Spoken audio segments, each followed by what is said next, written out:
காலம் மாறினால் காட்சியும் மாறும் என்பதற்கேற்ப தமிழக அரசியல் களம் அதன் வரலாற்றிலேயே மிக முக்கியமான தலைமுறை மாற்றத்தை சந்தித்து வருகிறது. அதாவது கடந்த அரை நூற்றாண்டுகளாக திமுக மற்றும் அதிமுக ஆகிய இரு பெரும் துருவங்களை சுற்றியே சுழன்று வந்த தமிழ்நாட்டு அரசியல் இப்போது முற்றிலும் புதிய பாதையை நோக்கி நகரத் தொடங்கியுள்ளது. பாஜகவிலிருந்து விலகி அண்ணாமலை தனது புதிய அரசியல் இயக்கத்தை அதிகாரப்பூர்வமாக அறிவித்துள்ள நிலையில் தமிழக அரசியலின் எதிர்காலம் உதயநிதி ஸ்டாலின், தளபதி விஜய், கே அண்ணாமலை என்ற முக்கோண போட்டியாக மாறும் என எதிர்பார்க்கப்படுகிறது.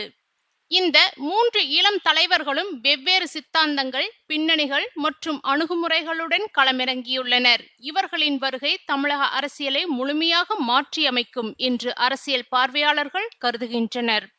திமுகவின் அடுத்த தலைமுறை முகமாகவும் தமிழகத்தின் துணை முதலமைச்சராகவும் பொறுப்பு வகிக்கும் உதயநிதி ஸ்டாலின் கருணாநிதி, மு.க. ஸ்டாலின் பாரம்பரியத்தின் நேரடி வாரிசு.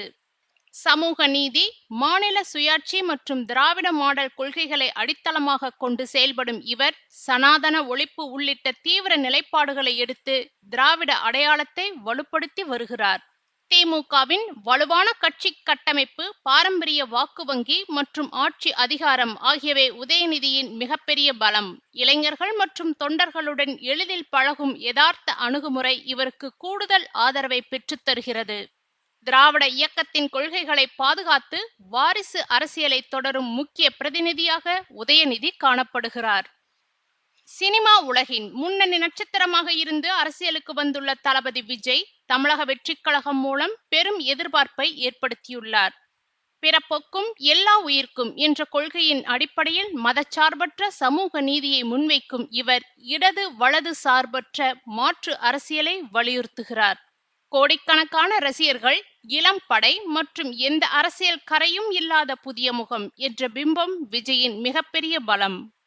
அமைதியான ஆனால் திட்டமிட்ட நகர்வுகள் மூலம் சினிமா கவர்ச்சியை தாண்டி மக்கள் தலைவராக உருவெடுக்கும் முயற்சியில் ஈடுபட்டுள்ளார். திராவிட சித்தாந்தத்திற்கும் தேசியவாதத்திற்கும் இடையிலான புதிய தளத்தை இவர் உருவாக்க முயல்கிறார். முன்னாள் IPS அதிகாரியும் பாஜக முன்னாள் மாநில தலைவருமான Annamalai we are the leaders என்ற புதிய இயக்கத்தை தொடங்கி தமிழக அரசியலில் புதிய அலையை உருவாக்கியுள்ளார். வாரிசு அரசியல் ஒழிப்பு, கூட்டுத்தலைமை மற்றும் திறமையாளர்களை முன்னிறுத்தும் வளர்ந்த பாரதம் தொலைநோக்கை முன்வைக்கிறார். படித்த இளைஞர்கள் மத்தியில் பெரும் வரவேற்பு, ஆக்ரோஷமான பேச்சு, DMK ஃபைல்ஸ் போன்ற ஊழல் எதிர்ப்பு நடவடிக்கைகள் மற்றும் நிர்வாகத்திறன் ஆகியவை அண்ணாமலையின் பலம். நிரந்தர தலைவர், நிரந்தர MLA கிடையாது என்ற முழக்கம் மரபு அரசியலுக்கு பெரும் சவாலாக அமைந்துள்ளது. வரலாற்று சிறப்புமிக்க மோதல். உதயநிதி பாரம்பரிய திராவிட அரசியல், விஜய் சினிமா செல்வாக்கு மற்றும் அரசியல், அண்ணாமலை ஊழல் எதிர்ப்பு மற்றும் புதிய தலைமுறை அரசியல் ஆகிய மூன்று வெவ்வேறு துருவங்கள் ஒரே காலகட்டத்தில் மோதுவது தமிழக அரசியலுக்கு புதிய பரிமாணத்தை அளிக்கும். MGR கலைஞர், ஜெயலலிதா கலைஞர் என இருமுனை போட்டியை பார்த்த தமிழக மக்களுக்கு இனிவரும் தேர்தல்கள் த்ரில்லான முக்கோண போட்டியாக இருக்கும். இந்த மோதல் தமிழக வாக்காளர்களின் சிந்தனையை மாற்றியமைத்து தமிழ்நாட்டின் அரசியல் திசையை புதிய சகாப்தத்தை நோக்கி நகர்த்தும் என்பது உறுதி.